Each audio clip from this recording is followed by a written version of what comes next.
Welcome to Allen Street Online. You know, I'm sitting here actually in my home. If you were with us last week, I mentioned my wife and I got away. We were going out, we had an RV trip that we were planning, and can I just tell you, not everything goes as you plan. You might call our time a lesson in Murphy's Law, but the thing that we took away from it is this: you get to choose how to respond. And while we had all these things go wrong, we made the best of it, and we had an incredible time together.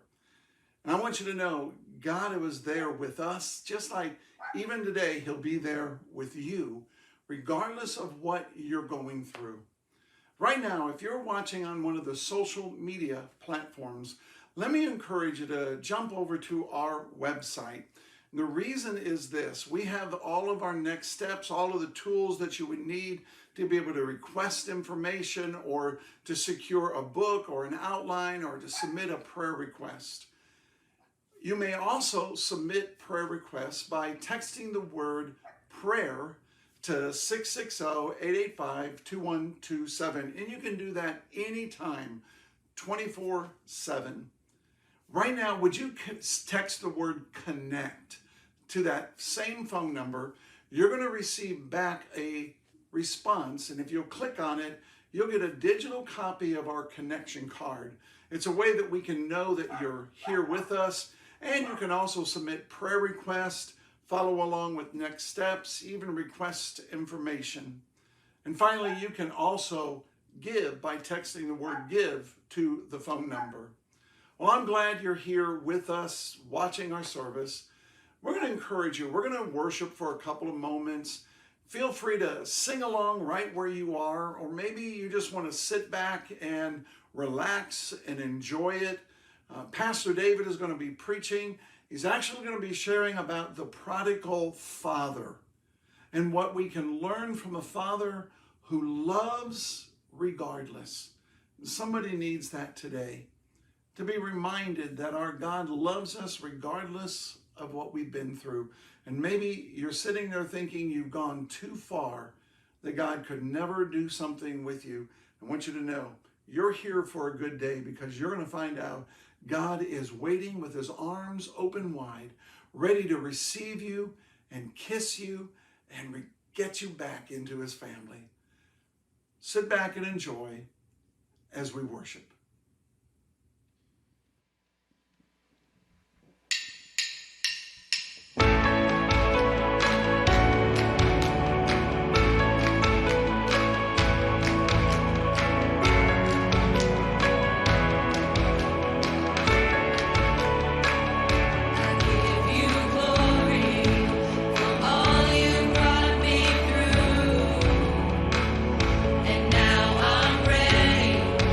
What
There's a table that you've prepared for me in the presence of my enemies. It's your body and your blood you shed for me. This is how I fight my battles.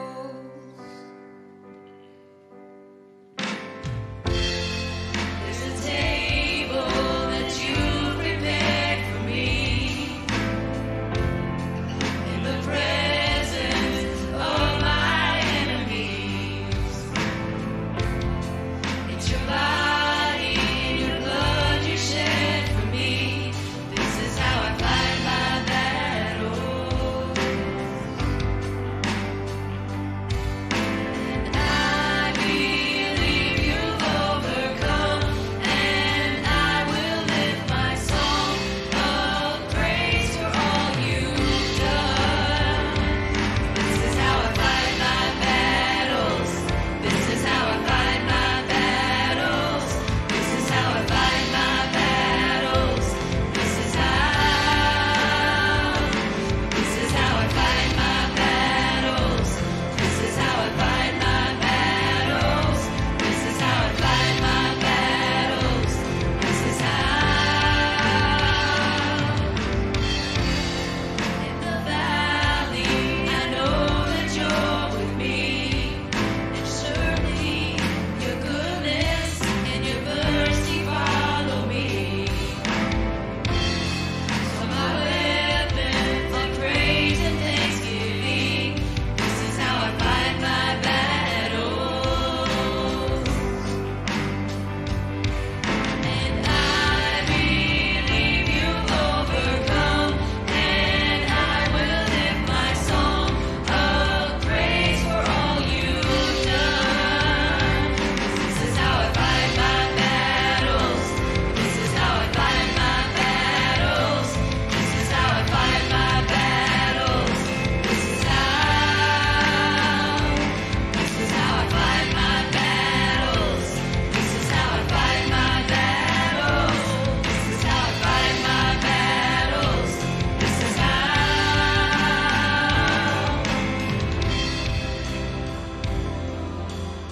Maybe right now you're asking yourself, how do I fight my battles? You know, this song reminds us that we're supposed to fight our battles with praise and thanksgiving, knowing that the Lord is fighting for us every step of the way. And maybe you're in the darkest part, the deepest dark of night, and you're wondering how you get out. You can do that by lifting your voice of praise, lifting your hands in praise. Maybe you're going to lift your hands for the first time. Lift them and surrender to God. Let Him work on your behalf. Let Him fight for you. He wants to. He wants to be there right with you if you allow Him to. It may look like I'm surrounded. It may look like I'm surrounded, but I'm surrounded by you. Hear that wherever you are. It may look like I'm surrounded, but I'm surrounded by you.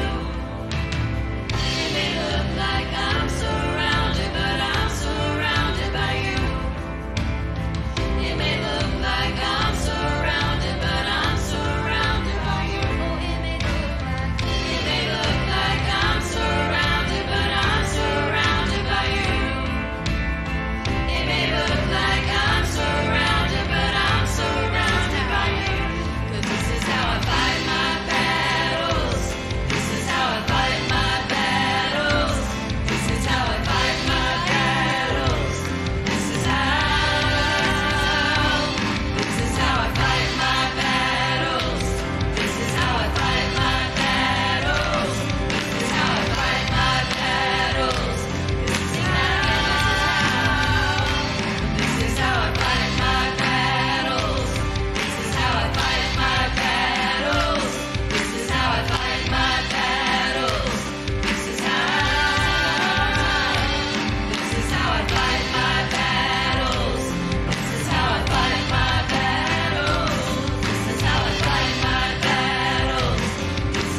glad to have you back with us.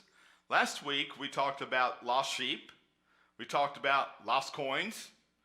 We talked about being fully committed. We talked about being lost. We have those who are fully committed to God. We have those who are lost and are not serving God at all. But today, we're talking about the prodigal son. So, according to the American Heritage Dictionary, prodigal means recklessly wasteful or extravagant. It's a person who spends money in a recklessly extravagant way. It's a person who leaves home and behaves recklessly, but later makes a repentant return.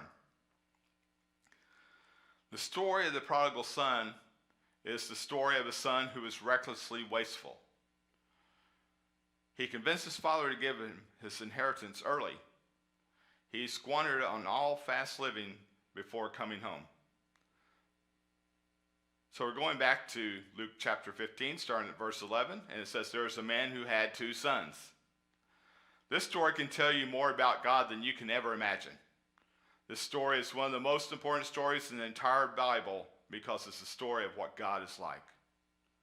If you want to know how God feels about you, if you want to know how much you're worth in God's eyes, or if you've ever wondered if you have any significance in this vast universe, then this is the story for you. How does God feel about you? We tend to think that once we have messed up, God is through with us. That's not true. God takes us regardless of what we have done in our life. This is the third story that Jesus tells in response to some muttering that the Pharisees were doing because Jesus was hanging out with the riffraff of Israel. The Pharisees didn't like that Jesus was associating with the so-called outcast. However, this muttering and this whispering did not sit well with Jesus. So he turns to them. He tells them about a shepherd who loses a sheep and a woman who loses a coin. And then he tells them about a father who had 2 sons and lost one. The story of the prodigal son that we're looking at today is told in 4 different scenes. On to scene 1, the son asks for his inheritance. The younger son asks the father to divide his property between him and his brother so he can have his inheritance now. And kind of amazingly, the father does. It ended up being split 1/3 versus 2/3. 1/3 to the younger son and 2/3 to the older son. At first glance, you might think, well, that's a really cool dad. Or without many boundaries, who is just putty in his children's hands. You might be right on both counts, but you miss the point of what really happens in this scene because what Jesus was actually describing here would be scandalous to every person who heard it.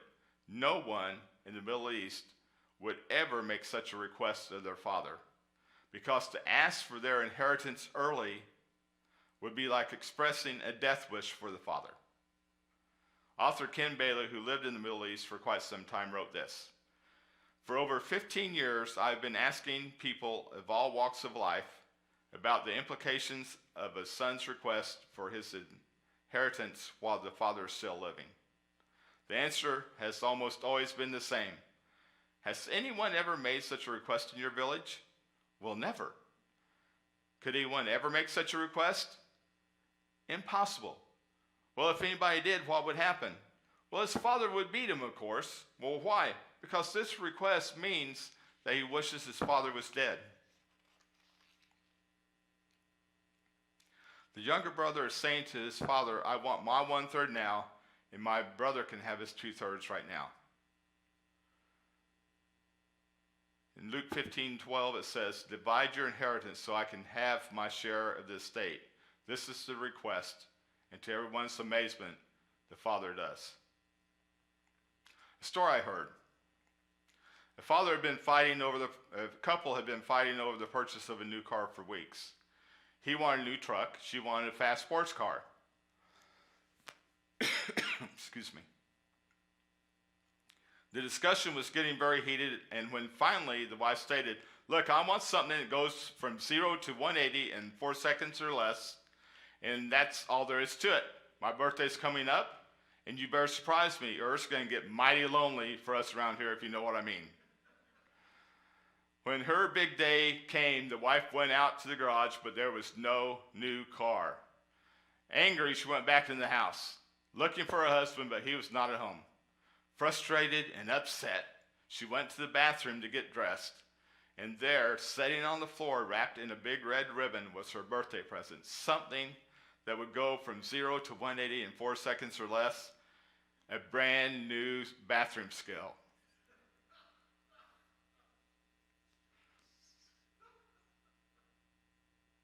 But you know, just like the woman demanding a sports car and the younger brother demanding his inheritance, you have to watch the bands because you never know what you might get from them.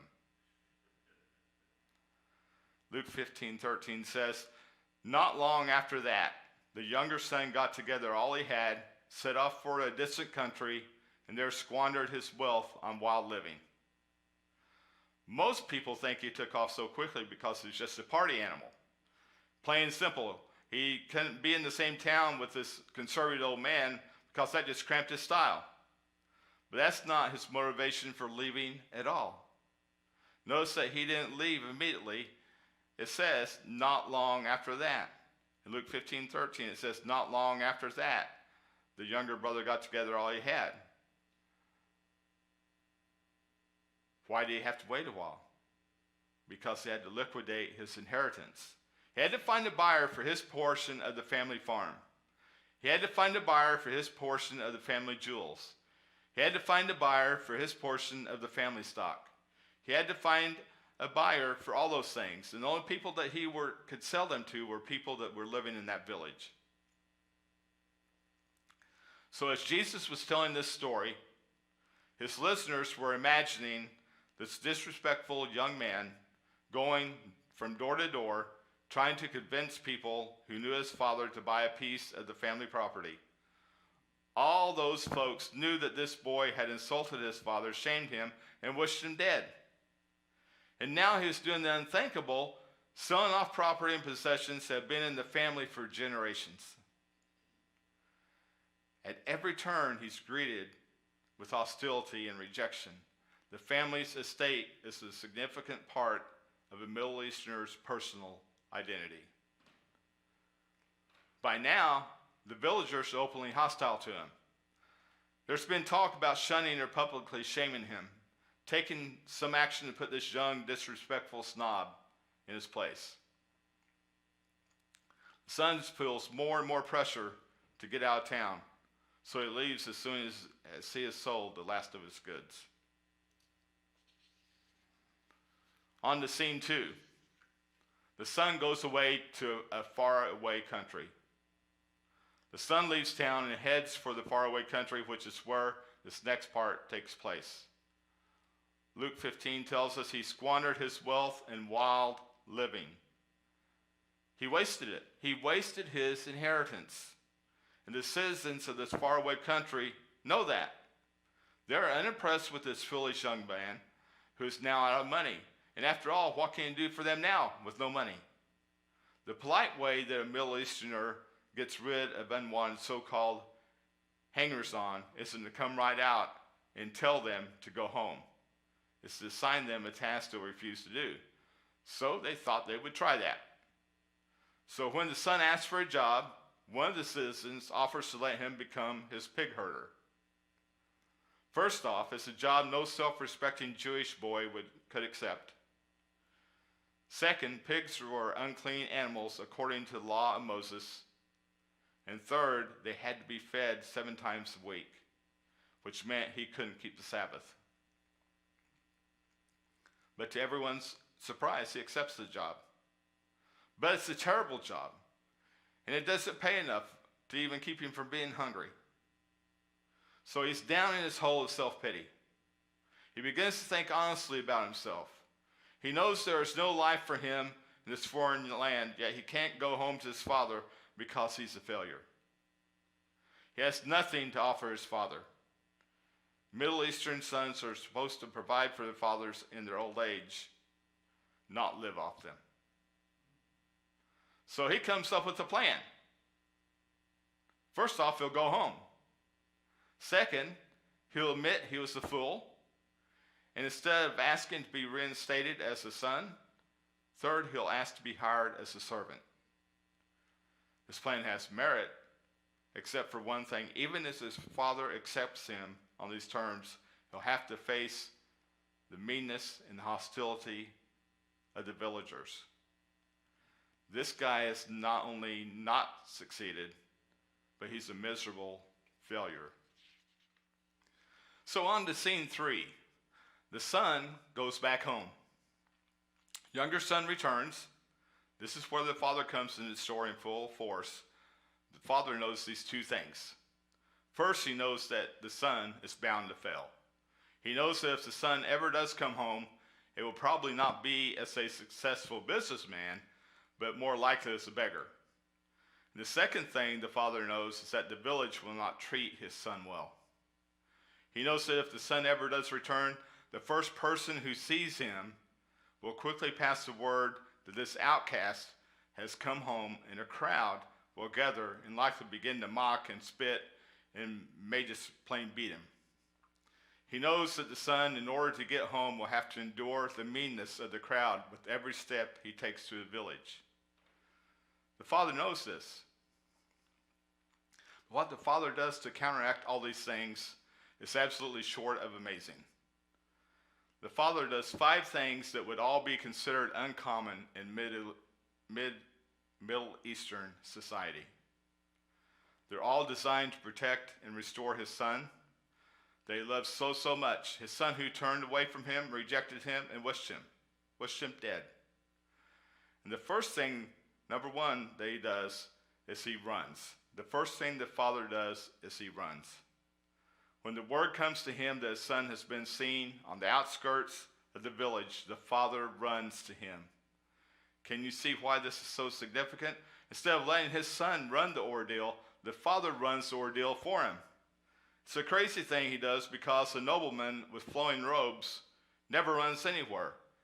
But this father lifts his robe, exposes his ankles, and runs down the road through the village in front of all the villagers.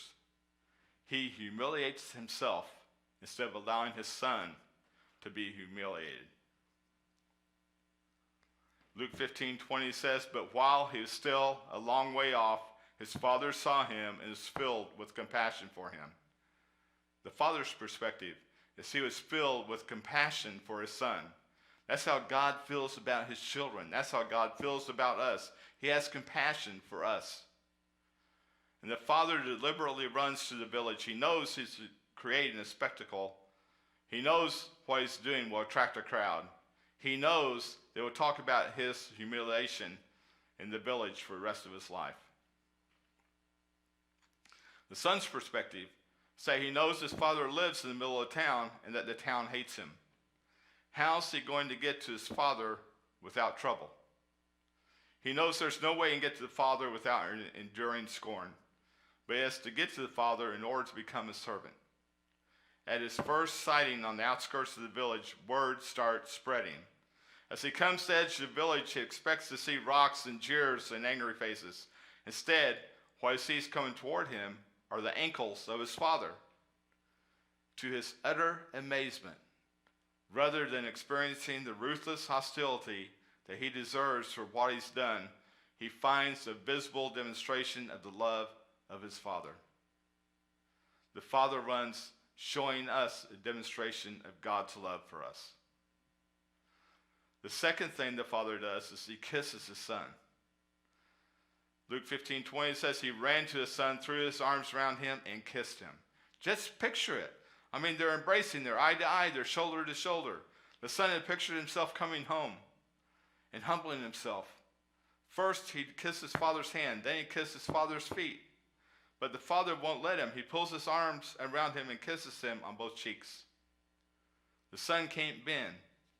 All the son can do is accept the love from his father. You know, several years ago, as I was being raised, my mom and dad raised us in a good Christian home. But I got to a point in my life that I did some really stupid things, and things that we were always taught not to do. Things that sometimes I'll even share the fact that it's a wonder I came through those alive. But mom and dad, they were always right there for us. I remember walking in many times in the front door of the house, and Dad would be sitting there, and I'd trip over his feet, not knowing he was sitting there waiting for me to come in. But they always loved me. They always cared for me. They always wanted to make sure that I was safe. And I got to the point in my life after going through all this that I really believe God impressed upon me that I need to go talk to my mom and dad and ask them for forgiveness. So this has been a few years ago. I went to them and asked them for forgiveness. And you know, the amazing thing is that their reply was, we've already forgiven you. And just to know that my parents care for me that much. And I know that as parents, saying in this room, watching online, wherever, I know there are a lot of parents that care for their children that much and love them deeply. But I want you to picture yourself in this scene. You've wronged God, and you know it. You know you're needing to crouch down. You're needing to admit that you're wrong, and you need to make all sorts of promises and really mean it. You approach him. You've got your whole speech planned, only he doesn't even let you begin. The minute you approach him, he embraces you. That is one powerful picture, isn't it? Look back at what the son planned to do when he first saw his father. Luke 15:19, it says, I will set out and go back to my father and say to him, Father, I have sinned against heaven and against you. I am no longer worthy to be called your son. Make me like one of our hired men. So his plan, he admitted his guilt, and he asked to become a servant in his father's household. But this is what the actual speech come out to be in Luke 15:21. Father, I have sinned against heaven and against you. I am no longer worthy to be your son. So what was missing from the speech? His request to become a servant. Why is it missing? I believe it's missing because he is so overwhelmed by his father's love. His plan was to earn his way back into his father's favor. He never intended to ask his father to accept him back just as he was. How can you do that? There's no earning our way back. Jesus accepts you and I just as we are, but we also need to be ready to change. How overwhelming is the love of Jesus Christ? The third thing the Father does is call for a robe to be put on his son. In Luke 15:22, it says, But the father said to his servants, Quick, bring the best robe and put it on him. So who owns the best robe in the family? The father does. So the father and the son are still standing on the edge of the village, and the father wants the whole village to know that he has accepted his son. He sends the servants to get his own best robe so he can wear it as he walks home through the village. It's amazing, isn't it? Amazing how Jesus accepts you and I. Amazing how this father accepted his son back.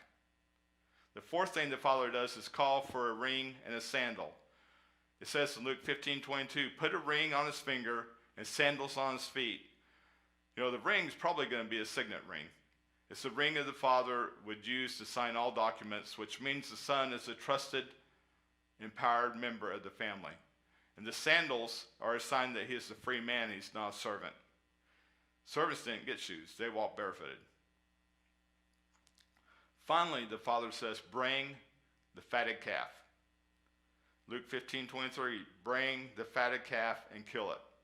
Not the fatted goat or the fatted sheep or the chicken. Why a calf?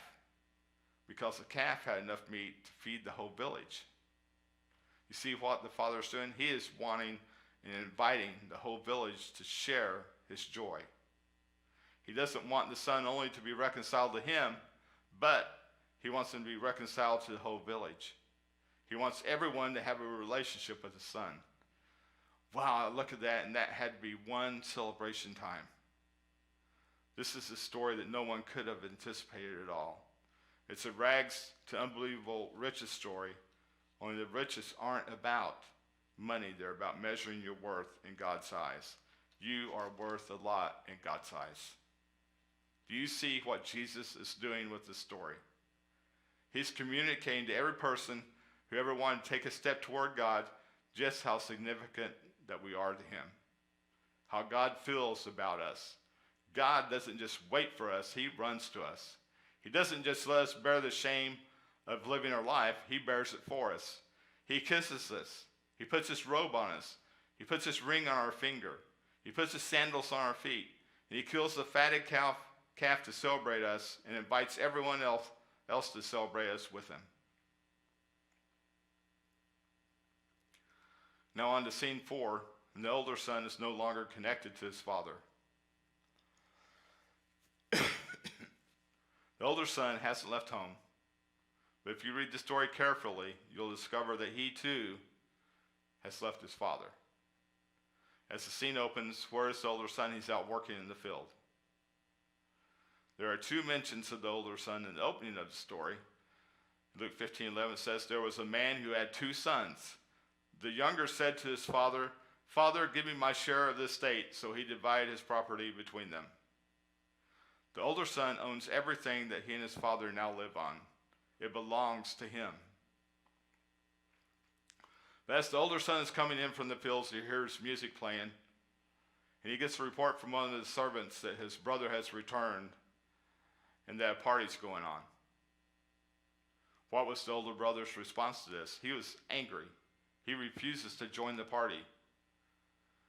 That would be a severe insult to his father.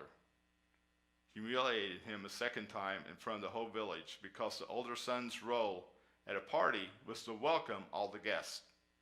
With him not at the party, everybody knows that he has rejected his father.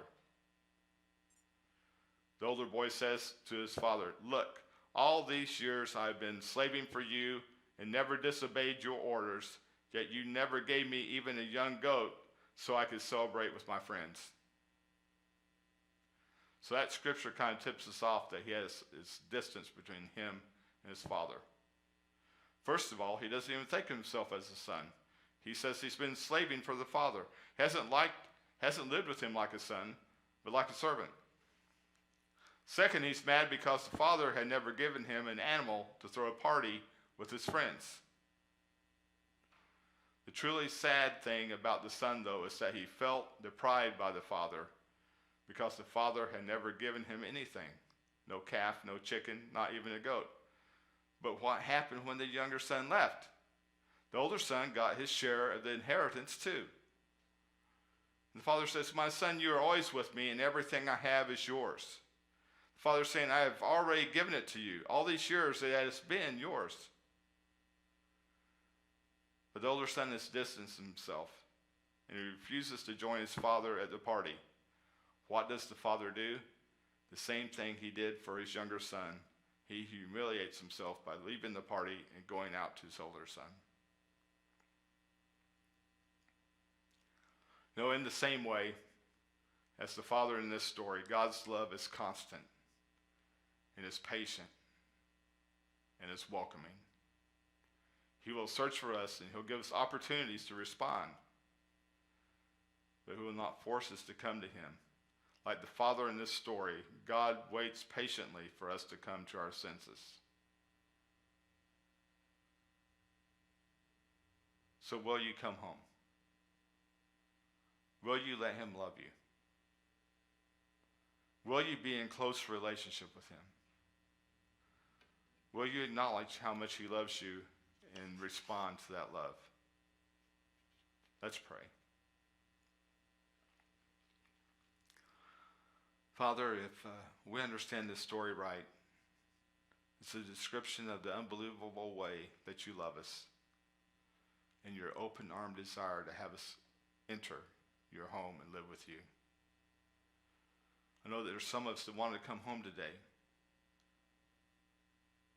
Is there anybody that's watching right now that wants to come home to the arms of God? I want to pray for you.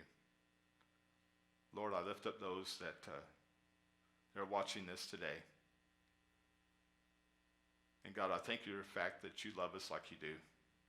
That you run to us, that you open your arms for us, that you kiss us, that you give us your sandals and your rings. Glad that you throw a celebration, that there's a celebration going on in heaven when we come to you. But I just lift up anyone that's watching here today. And I just pray that you just do that work in their heart to draw them closer to you. Let's ask that they will be your child, that they will want to live their life for you. As we look at this story also, it's just an illustration about how much you long for those outside this building to come home to. And God, would you use us to invite and welcome people to join your family? Would you allow us to be examples in this community, at our workplace, in our neighborhoods, that we would invite people to come, that they would see you through us, and that they would invite you to come to our family, that would draw you because of the way they live their life. Just be with us as we go out here today. In Jesus' name I pray. Amen. Pastor David did a great job of reminding us of the love that God has for us. Maybe right now you need that love. And as he prayed, I'm asking that God would have done something in your life. If you have our connection card out, let us know what God did in your life this week. If you don't have one yet, text the word CONNECT to 660-885-2127.